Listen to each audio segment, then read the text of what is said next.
안녕하세요. 안나의 백지편지의 안나입니다. 안녕하세요. 최영란입니다. 지난달에는 우리나라 최초의 노벨문학상 수상자가 발표되어 온 나라가 뜨겁게 반기며 기뻐했죠. 채식주의자, 소년이 온다, 작별하지 않는다 등으로 이미 여러 가지 상을 받은 한강 작가의 수상을 축하합니다. 출판계도 모처럼 바빠지고 서점마다 작가의 책이 완판되며 서촌에 있는 한강 작가의 서점인 책방 오늘에도 수많은 인파가 몰려 문학 성지라는 이름이 붙었다지요. 스웨덴 할리먼에서는 자신의 작품에서 역사적 트라우마와 보이지 않는 규칙에 맞서고 인간 삶의 연약함을 폭로했다. 신체와 영혼, 산자와 죽은 자 사이의 연결고리에 관한 독특한 인식을 시적이고 실험적인 현대 산문으로 표현한 혁신가라고 언급하며 한강 작가를 수상자로 선정한 심사평을 내놓았죠. 다시 한번 한강 작가의 수상을 축하합니다. 저는 수상 발표하는 날 미국에 사는 큰딸 집을 방문 중이었는데요. 일산으로 이사와 10년 넘게 소설 모임을 하다 보니 반가운 마음에 소설 모임 단톡에 소식을 알리면서 무슨 작품으로 받은 거냐고 물어봤어요. 그런데 뚜렷하게 한 작품만으로 선정한 것 같지 않더라고요. 여기저기서 한강 작가와 관련된 소식을 카톡에 올려주었는데 시도 쓰고 작곡 작사도 하고 노래까지 불렀더군요. 저는 안녕이라 말했다 해도 라는 노래 가사가 참 좋았어요. 맞아요. 저도 그 노래를 들어봤는데 힘들더라도 딛고 일어서겠다는 의지가 들어있는 노랫말이 좋았어요. 또 수줍은 듯 떨리는 음성으로 부르는 노래는 순수하게 느껴졌어요. 안나님은 미국에 가서 가족들을 만나서 반가웠겠네요.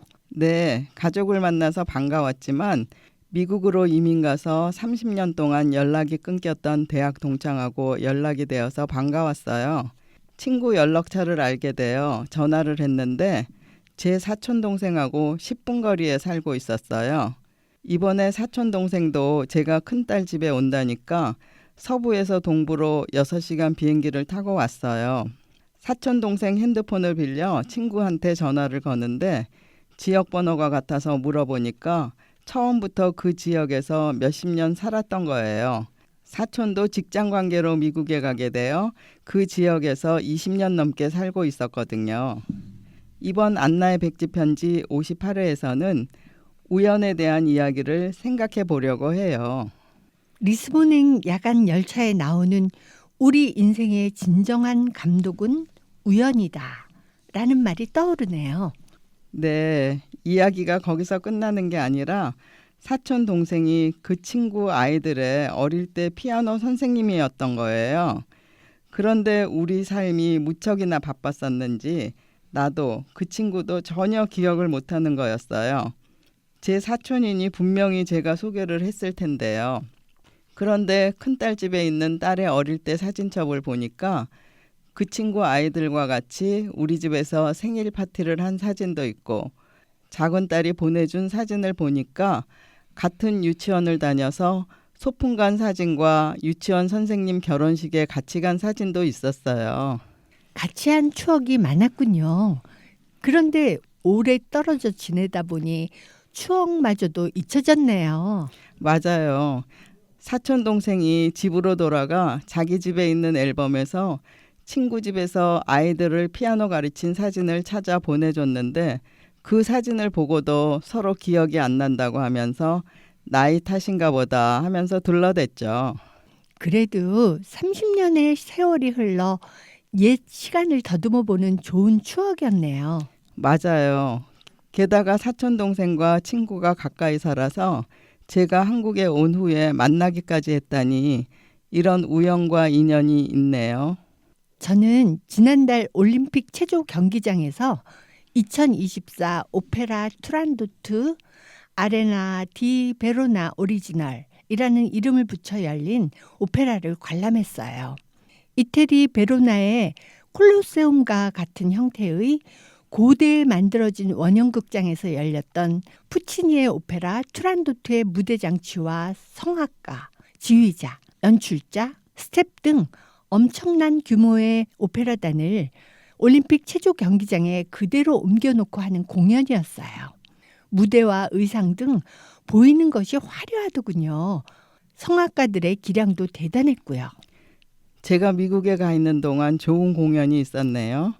안나가 친구를 우연히 다시 만났다는 이야기를 들으니 투란도트에도 우연과 관련 있는 장면이 있었던 것이 생각나요.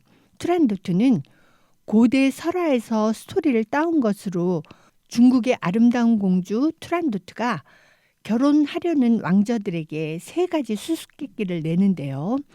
여러 남자가 도전했다가 맞추지 못하고 참수를 당하죠. 전쟁으로 나라를 잃은 칼라프 왕자가 우연히 북경에서 아버지 테무르 왕과 하녀 류를 만나요.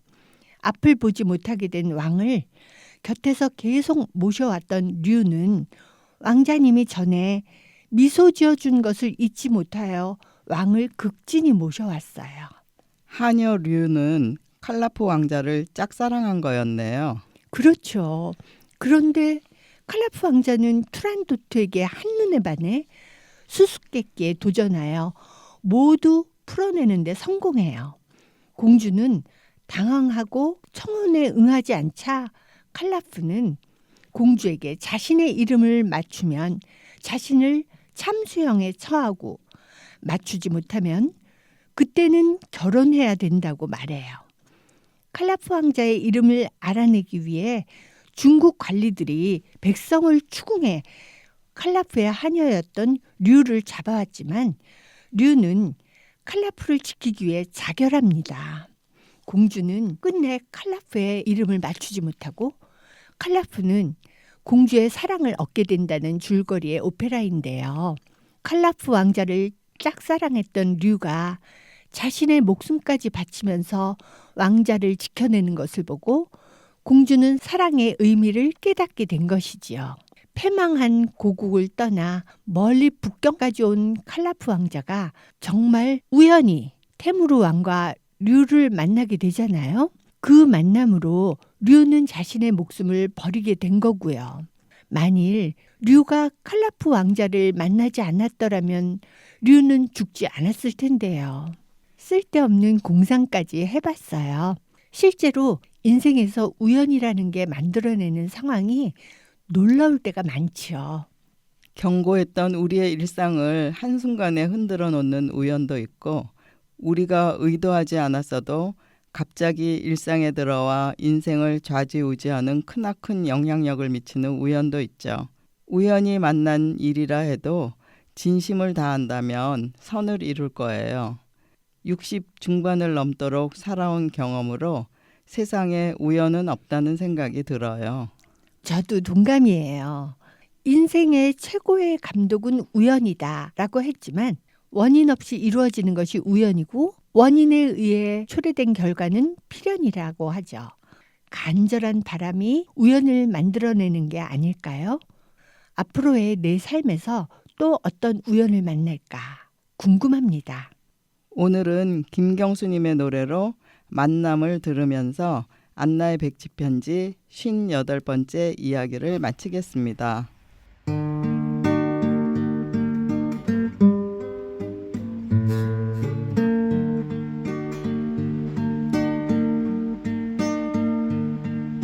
우리 만남은 우연이 아니야. 그것은 우리의 바람이었어. 잊기엔 너무한 나의 운명이었기에 바랄 수는 없지만 영혼을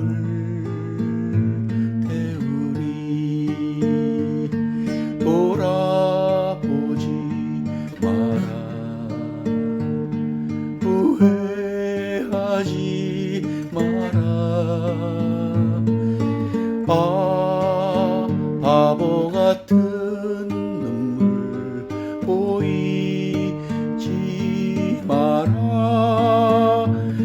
사랑해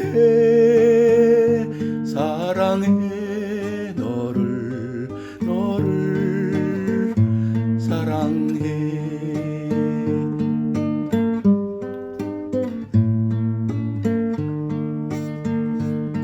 돌아보지 마라 후회하지 마라 아 바보 같은 눈물 보이지 마라 사랑해